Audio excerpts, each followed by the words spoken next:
మొదటిగా మనం చూస్తున్నది ఏంటి చెప్పండి?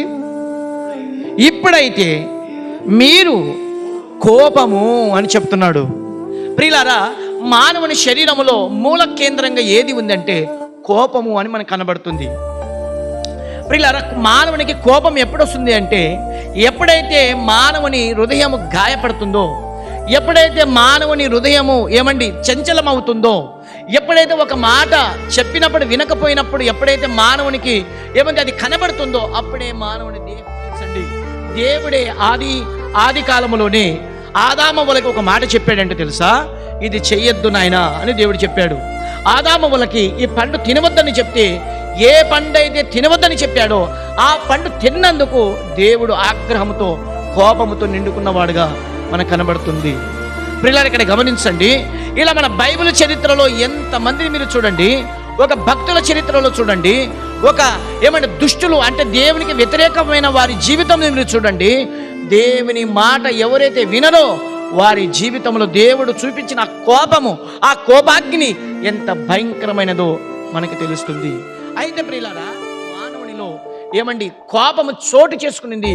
కోపము చోటు చేసుకునేసరికి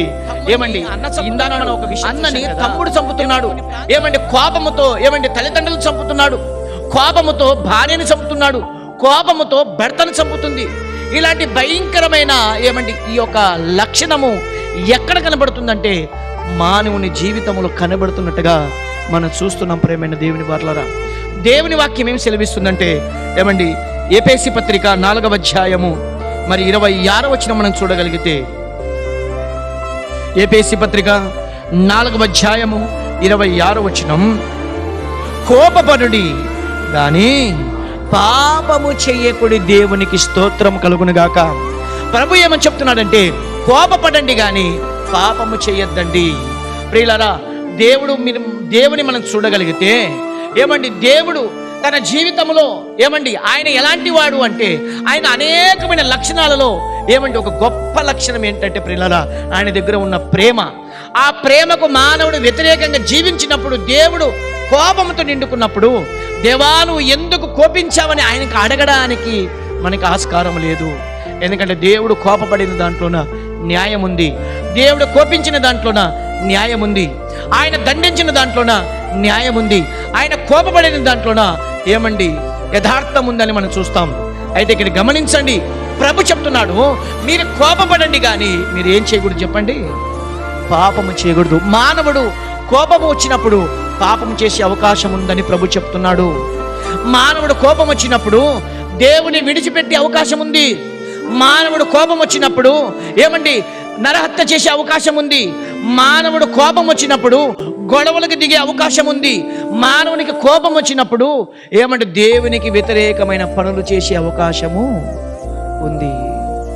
కాబట్టి ప్రభు చెప్తున్నాడు కోపపడండి కానీ చెప్పండి పాపము చేయకండి. కోపపడండి. మీ పిల్లలు తప్పు చేసినప్పుడు కోపపడండి.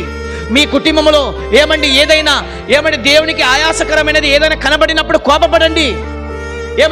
భక్తి జీవితంలో లేనప్పుడు కుటుంబాన్ని సరిదిద్దుకునే కోపపడండి. కుటుంబంలో ఏదైనా ఆయాసకరమైనది దేవునికి వ్యతిరేకమైనది ఏదైనా కనబడినప్పుడు కోపపడండి. దాని విషయంలో కోపపడండి కానీ అనవసరమైన వాటిని కోపపడి బూతులు మాట్లాడుతూ, కోపపడి కొడుతూ, కోపపడి జగడమలాడుతూ, కోపపడి అతలాకుతలం చేసుకుంటూ, కోపపడి ఇంటిలో కుటుంబములో ఘర్షణలు చేసుకుంటే అవమాన పాలయ్యేది మనమే. ప్రేమైన దేవుని వారు